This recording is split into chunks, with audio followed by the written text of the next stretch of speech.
Well, folks, here we are. Welcome to Above the Line 12 Rounds With, the first ever podcast with myself, Ben Savva, and the one and only Geoff Frazer. I've made it my mission to seek out the best minds in boxing, both in Australia and hopefully eventually in the world, to bring to you the information that most people aren't getting.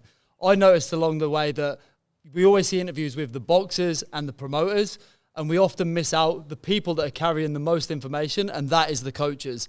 So I've sat down and I've written out hundreds of questions and narrowed them down to just a small few per round that we're going to give you to get the best information from the one and only Geoff Frazer. Geoff, welcome to the podcast. Thanks for having me, mate. All good, mate. All good. For those listeners out there that don't know you, how would you introduce yourself? Super coach. Yeah, exactly. No, that's just a bit of a tongue-in-cheek thing, but how would I introduce myself? No, just a man with a dream. I've always loved the sport of boxing. Been obsessed with it for a long time. I started boxing when I was 12 and, 28 years of being involved in the sport. Yeah. And I just say a man with a dream that's trying to, create world champions. Before we start, we've just actually sat down and watched a few of your guys sparring this morning. How did that go? How did you find that? No, it was good. I was pretty happy with the rounds. Austin and Maxie did the 6 hard rounds. They're not in camp just yet, but they've got a fight December 6th coming up. Some of my top young amateurs were sparring against Zane, who's fighting the Australian title on November 15. So he did 10 rounds with the boys as well. So what did you think? I was impressed, man. The boys in this gym go hard. As you were saying, you got Max McIntyre, Austin Akuso. Some of Australia's best boxers have come out of this gym. And now I can see why these guys go at it and very, very skillful. Now let's go on with the questions. Growing up, who was your biggest influence and how do you find that influences your coaching in this day and age? I'll be honest, mate, it was my old man. My dad was pretty much what set the tone. He said, if you ever want anything in life, you got to work hard for it. So even as a youngster, I was tennis, cricket, boxing, the 3 sports I'd play. And I started at a young age and I was waking up at 6 a.m. practicing every morning before I went to school, whether it was cricket, whether it was tennis, or whether it was boxing. I was state level for all those sports. Oh, really? What made you stick with boxing over the other sports? I just loved it. I think it was the rush of it all. As soon as I started the sport, man, I was obsessed with it. Yeah. But cricket and tennis were my main sports when I started as a youngster. Yeah. Boxing was more of a fitness thing, and then they said, mate, you're pretty good at this sport. Yeah. And then I got a punch up at school, and Dad made me have a fight. He said, I knew you were getting fucking punchy, so that's another story for another day. Yeah, it's a lot of guys get into boxing because of that. Like, if young guys out there with a lot of energy and that, if they're not in the gym, they're out there causing trouble. So I don't see that as a bad thing. It's a common story. Yeah. So, those are the sports. But from a young age, he just said, you got to work hard. So I was always. That's what I try and instill in my fighters. It's just mate, if you want to get good at anything, you got to do the reps. Well, yeah, like we saw today, you obviously you're very strict with your fighters, not in a bad way. Like you're very pushy and you want them to work hard and you expect the best from them, and that shows in the way they fight. Like this here is not a joke. This is actually up in his gym. There's 3 rules. Tell us about your 3 rules. Well, 3 rules, mate. I actually got that. Michael Jordan's strength coach was the one that implemented that with Michael Jordan. Oh yeah. Goes, oh wow. 3 rules: show up, listen, work hard. I thought they're just so simple rules that you can abide by. If you can't do those 3 things, mate, I don't want you. Yeah. And it's obviously the show up part can't help you if you're not here. Yeah. The listen part, this is a dangerous sport. Yeah, my thoughts are, you got to be able to listen in there, and that comes for drills. That comes for being able to execute things in the ring. Yeah. It's just simple rules to abide by. And obviously, I say I do the smart work, you do the hard work. Yeah, absolutely. I couldn't agree more with that. It's something that you've got to have faith in your coach to think their way through the fight as well. It's a team effort as much as there's one guy in the ring leading the way. It's a team effort, and the coach is a mastermind behind that often doesn't get the credit, which is why I've wanted to come down and have a chat with you. And me personally, I asked you first because I love your style, and we'll get into that in a little while. Yep. But I'm keen to learn a little bit more about your style. Sweet. Before we do, though, outside of boxing, tell us about who you are as a person, like your family, hobbies. I live, breathe, eat, shit, boxing now. Outside of boxing? No. Oh, mate, yeah, that's why I got a divorce. Mate, outside of boxing, mate, obviously I run the gym. So I own the gym, I do the marketing, I do everything. But essentially, outside of boxing, mate, I'm more of a family man, I guess. Yeah. And I spend time with my partner, we'll go to the beach, go see my family, things like that. But mate, this sport chews up a lot of your time. Tell me about it. Obviously, when I'm not in the gym doing things, I'm on phone calls to promoters, managers. Yeah. I've got 7 pros that I train, so There's a lot where it's just boxing. But obviously trying to get away from that is obviously just times at the beach, you know. Yeah. Spend a bit of time just where about 2 hours a year you get to go to the beach. Yeah. not very often, but no, it's just you know, just at home, relax. You know, I try let my body recover. Yeah. Man, you're getting beat up a lot. How many hours a week do you hold pads for? Oh fuck, I don't even know.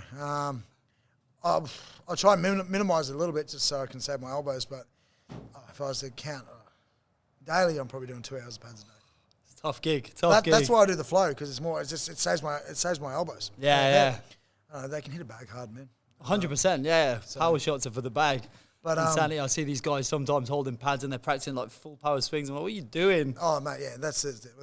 So some boxes aren't too bright, so I'm like, mate, technique, slow it down. Yeah. But no, there's what you see with the Instagram and all that. Like, there's only a small part of what we do, you know, so. Yeah, I gathered that from looking over at your mirrors and so much tech stuff up there and that. And even like earlier on before we started the podcast, I see some of your guys shadow boxing, and it's so nice to see so many boxers like all following a system. It's so clear to me that you've drilled whatever it is that we're going to get into later into them, and you can see them working on the details, and it's like they're all very similar in style, and that's a good thing to see. Well, that's it. I look at it and go, and some of the guys, they want to skip that, but I'm like, mate, I have a session where it's 45 minutes dedicated just to that. Yeah. So they rock up late to it all the time, but I'm like, that's their go-to. It's like before they even start, they're just doing basic movement patterns without even throwing a punch yet. Yeah. So, but we'll get into all that. Fundamentals. Yeah, we will indeed. So you said you were a boxer yourself. What is it that influenced you to switch from boxing to coaching? Honestly, it was the backstory is I was working at a high school. I was I was at the end of my uni. I was studying to be an exercise scientist, or I was going to be a HPE teacher. Oh wow! So then I was going into the HPE teacher stream, and then I started working at Kenmore High. Anyway, the kids were calling it UKFC, the Ultimate Kenmore Fight Club. Anyway, they used to bash each other senseless with bag mitts. Oh really? And like no mouth guards. And I was like, well, these kids like boxing. And at the time I was fighting professionally. Yeah. And I thought, well, fuck, I'll just teach these boys. Yeah. And honestly, that's where I think I found my calling, because I had 80 students sign up. Yeah. And I did at the end of it, I did a teacher versus teacher, student versus student. In the school? You actually did? Oh, yep. Hectic. They, the Courier Mail wanted to do a story on it, but they cool. said, nah, it's promoting violence in schools. There's one school at the time, I think, banned cartwheels. And here we are, boxing. Welcome to 2025, man. Yeah, well, this was back in, 2007, 2008. Really? I don't remember politics being that bad back then, that cartwheels were deemed too dangerous. Yeah, so we did that. Anyway, I had 80 kids sign up. Within the next week, there was 40 kids. Yeah. And then the next couple of weeks, there was about 22 left. Always the way. But all these ones that were doing it, like, I had parents ring me going, mate, whatever you're doing is changing my kid's life. Because these kids were, they're the rough kids. They're the ones that were, Kenmore's a bit of a mix. It's got high end, it's got low end. And, these kids were, some of these kids were like, they were destined for, they're sniffing paint at school, doing dumb things. But some of these kids just turned the corner. And that's where I went, fuck, this is really... And that, for me, seeing these kids have these moments, or seeing their parents ring me going, whatever you're doing, it's working, because they couldn't control them, and their school didn't know what to do. That, for me, was where I was like, fuck, this is rewarding. And that's where I went, maybe this is my calling. Yeah, it's something that a lot of people who don't know boxing and don't understand it, see it as this high-risk, high-danger sport, and it's like... Boxing has saved far more people than it's ever harmed. There's no doubt about 100%. It in my mind. And I had kids that were, they were D students. They were smoking weed. They were doing all these things wrong, and their parents were just like they were almost like, we don't know what to do. Then I had them calling me like fucking crying, like, mate, this is the best thing. I was like, oh, this is cool. Even the sports coordinator goes, mate, this is really powerful stuff. So crazy that and I somehow convinced the principal of the school at the time to put on a teacher versus teacher, student versus student fight. Did the event actually happen? We did two years in a row. What? So that's amazing. And mate, they made, we made one of them made about $8,000. Another made about 10 grand for the school. Yeah, right. And obviously there was no real winners because it was just a sparring competition. I didn't get the amateurs involved because obviously too much politics there. Yeah. But it was just essentially a glorified... Again, we'll get to that. Yeah. A glorified sparring night. And mate, it was... I turned the school into a disco. We had DJs, we had lights shows, we had the whole shebang. And mate, the kids loved it. Some of the grade 12s turned up a bit half cut, but I'm like, that's grade 12 students. Yeah. But that's where I got young Maxie, his brother, was in grade 8 at the time, his older half brother, Will Moses. He actually fought Liam Wilson, and I thought, He was a good boxer. Yeah, yeah. But that was what introduced him to boxing. That's how the whole story, and that's how I got Maxi. Yeah. Now. What a story. That's it's crazy how it's all connected. But I don't know if I'd want to be a teacher who lost a fight in front of all the students and then has to turn up the next day and take the hit. Well, mate, the funny thing is the teachers had this agreement. Oh, we'll just give him a move around. Yeah, until the first bell goes. One of them was a chaplain. And the chaplain's come out, and he looked like. Have you seen the movie Me, Myself, and I? Yeah. Jim Carrey. I use that reference all the time when I'm teaching. Watching him, and he's trying to kill this other HBE teacher, and the kids are going mental. Yeah. And the other parents, it's just like the rush of the crowd. They were just meant to work together. Yeah. So all the teachers that were getting in there, moving around, were meant to work together. Yeah. They end up trying to kill each other. They were worse than the students. But pride on the line. Oh, mate, it was. I don't know how we managed to do it, but it worked well. And then that was an introduction. And a lot of these guys, we went on to win an Australian title as a junior. Somebody you got out of the school went on to win. Went on to win an Australian title, and then that was actually Maxi's half brother. Yeah. And like it's just a lot of these guys. Like I know one of them. The mother was from the Courier Mail. She goes, my son has. She goes, this is amazing. Yeah. She wanted to do a good story on it. Yeah. But then they wouldn't allow it because they're like, oh, this could be switched. Yeah. So they just didn't want the media to get hold of it. So I had phone calls from the media all the time, and I was like, no, we can't. Yeah. Can't say anything. But I'm saying something now because it was, this was back. Yeah. I think it was 2007, 2008. That's mad. I was only like 21, 22. Well, you've already just proved my point about boxers and promoters always being the face of boxing, when the real gold is in the coaching, not just in the knowledge, which is what I was talking about, but also in the amount of lives that people are getting changed and being looked after and saved from. And I look at it and go, that for me, that's honestly the most rewarding experience I've ever had. And I was like, well, that's why I've created this, man. Yeah. Like it's not just about creating great fighters. Yeah. It's about, seeing guys have their moments where they're like, it's just seeing the confidence in someone who come in hasn't got much going on, or getting bullied, or seeing something like that. And then you see them have their IM moments, and then you just see them grow as a person. And I look at it and go, that's the rewarding element of coaching. Yeah, that's how I do it. That's brilliant answer, mate. Couldn't have answered that better. So, the thing that everybody's going to be tuning in for when it's Geoff Frazer on, you teach a style that we don't really, if ever, have seen in Australia before. It's a well-known American style, the Philly shell, the slick boxing. Tell us a little bit about that style and what influenced you to get into that style in the first place. Well, I always say this: success leaves clues. Yep. Like you look at your Mayweather's, and I went to Mayweather's gym when I was 30. I was actually my 30th, and I was partying in Vegas, and I was not in a good state. But anyway, I managed to watch Floyd spar. I think he was getting ready for the Maidana fight at the time. Yeah. I got to talk to Floyd Senior. I didn't get to talk to Roger. Yeah. And I just asked a few questions because, obviously, I was over there. Just wanted to find out more, and they said, it's all about the jab, it's all about repetition, this and that, it's defense. We're more defense first, and I was like, okay. And he just explained, he goes, mate, everyone's also offense. He goes, he goes, but when you're offense, you're open. He goes, and when you get to that top level, he goes, mate, it takes one mistake. So I was like, I just took that on board. And I just liked the stance, so I look at it and go, I was taught like that originally. That's interesting. Okay. So I was taught to hang around that back leg. It was a southpaw that taught me. So I was going to ask you that, whether it was something that you were taught or whether you've... No, I was taught it originally, and then I got coached by a couple of other coaches when I moved down here, and then they were more squared up and really aggressive, and I looked at it and I was like, look, I just look at it and go, I think fundamentally Australia and boxing, they're all too front heavy, they're too aggressive. Yep. When they get to that it's the thing they're known as, they're known as the Aussie battlers. Like before I got to Australia, if you talked about Australian boxers, you're talking about tough guys that often use their face as a defence. As you know, tough guys, man, they get hurt in the sport. Yeah. And that's why I've adopted that more defence first, but also just sitting back on that back leg. You get that little bit more time, your head's off the line naturally, and if you want to hit a home run, you think about it, back of a golf swing, cricket, all the other sports, you can relate other sports. This is a hitting sport. It's a hitting sport, so why wouldn't you load that back leg? Why wouldn't you give yourself a bit more time to see? Why wouldn't you hide behind that? Yeah. So I look at it and go, and all my fundamentals are based around that now. Yeah. And obviously, I say boxing, you adapt. You can be more front, you can do it, but I look at it and go, the fundamentals, I think you should be sitting, hanging back, seeing more time to see these shots. Yeah, I love that. And the proof's in the pudding, man. Like I got Maxi, he was not a talented kid, come through. Austin Akuso, Paulo Akuso, all these guys, you watch what they're doing. Yeah. And they're like, I taught them like pros from the get-go. Yeah. And then as soon as they get into the pro ranks, they're comfy in there, they can fight all areas. and they're not taking punishment. Yeah, yeah. And they're in good positions at all times, and they got composure. Yeah. So it's, I just look at it and go, yeah, I think that's something other coaches, if they want to knock it, they can knock it. But if they want to have a look at it and go, okay, well, this is working. Yeah. It's usually if people are knocking it, it's because you're doing something right.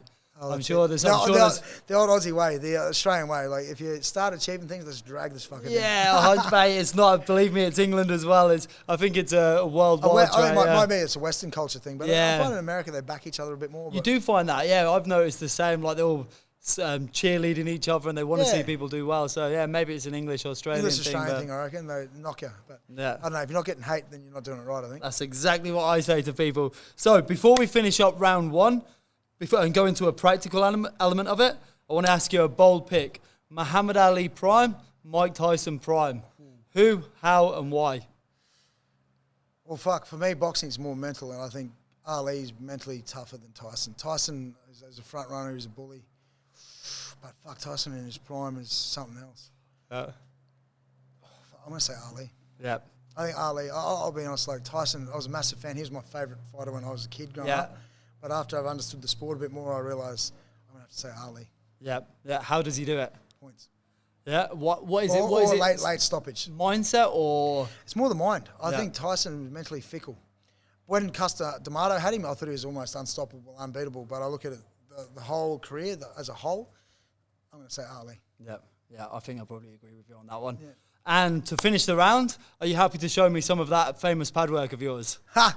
Let's do it. Have we got anyone? Oh, Corey? He doesn't know how to do it yet.